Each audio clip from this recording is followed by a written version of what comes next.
वळूया पुढील बातमीकडे। अयोध्येतील राम मंदिर चोरीचा धक्कादायक तपशील समोर आलाय, पाहूयात।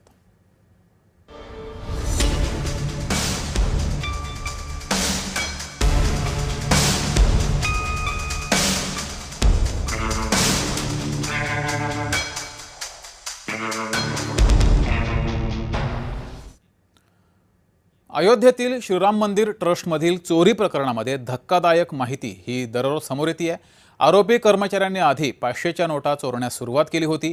ती चोरी पकडली जात नाही हे पाहिल्यावर चोरीची रक्कम ही वाढत गेली।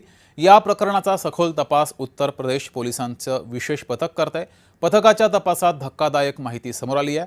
ट्रस्ट कार्यालयात सुरक्षेच्या उपाययोजना होत्या, नियमही अस्तित्वात होते, पण त्याची अंमलबजावणी नीट होत नव्हती। नेमकी हीच बाब कर्मचाऱ्यांच्या लक्षात आली आणि त्यांनी चोरीचा कट आखला। मोजणी प्रक्रियेतून अनेक आठवडे दररोज हजारो लाखो रुपये चोरले जाऊ लागले। मोजणी करणारे आणि हिशोब नोंदवणारे कर्मचारीच हे प्रकार करत असल्यामुळे कुणाला संशय आला नाही। मात्र चोरीच्या पैशातून जेव्हा हे आरोपी चैन करू लागले, मोठमोठी घरं घेऊ लागले, आलिशान गाड्या विकत घेऊन अयोध्येमध्ये फिरू लागले, तेव्हा मात्र प्रामाणिक कर्मचाऱ्यांना संशय आला आणि मग सगळं प्रकरण हे बाहेर आलंय।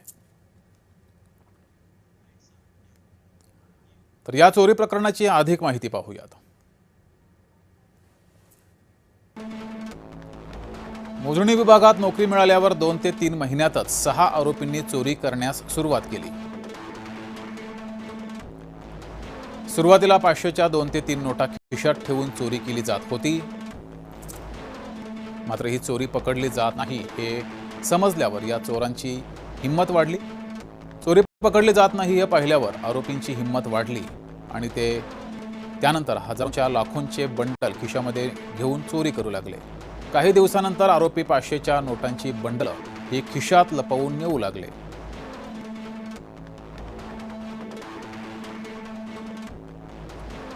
सहा आरोपींनी एकूण 2 ते 3 कोटी चोरल्याची कबुली दिली आहे।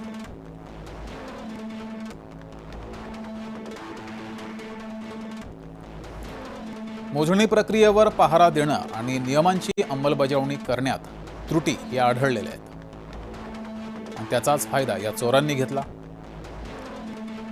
सीसीटीव्ही, बायोमेट्रिक प्रणाली न सांगता शारीरिक तपासणी हे नियम पाळले गेले नाहीत आणि याचा फायदा या चोरांनी घेतला। मोठ्या प्रमाणात ही चोरी केली गेली। अनेक ठिकाणी सीसीटीव्हीच नव्हते, याचा फायदा आरोपींनी घेतला।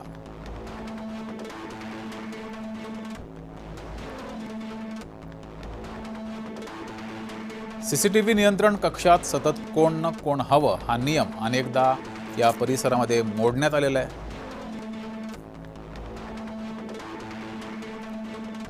चोरी प्रकरण उघड झाल्यावर आरोपींकडून 79 लाखांची रोकड आणि सोन्याचे दागिने हे जप्त केलेले आहेत। त्यांच्याकडे हे सर्व आढळले। अटक सत्र सुरू झाल्यावर आणखी बरीच रोकड ही जप्त करण्यात आली आहे। त्यामुळे चोरीचा हा संपूर्ण आकडा खूप मोठा आहे। अनेक आरोपींनी अयोध्येत आणि आसपासच्या परिसरामध्ये जमीन खरेदी केली, त्यामुळे हा संपूर्ण प्रकार समोर आला। एका आरोपीने बहिणीच्या विवाहावर लाखो रुपये खर्च केले। राम मंदिर ट्रस्टमध्ये नोकरी करणाऱ्या या आरोपीकडे इतका पैसा कसा आला असा सवाल त्यानंतर उपस्थित झाला। मोठी घरं, आलिशान गाड्या, महागडी घड्याळं या सगळ्यांमुळे इतरांना संशय आला। जे प्रामाणिकपणे काम करत होते त्या कर्मचाऱ्यांना याचा संशय आला। काहींनी मंदिर प्रशासन आणि पोलिसांना माहिती दिली। यामुळे संपूर्ण प्रकरण हे जगासमोर आलं आणि ही चोरी झाल्याचं उघड झालं।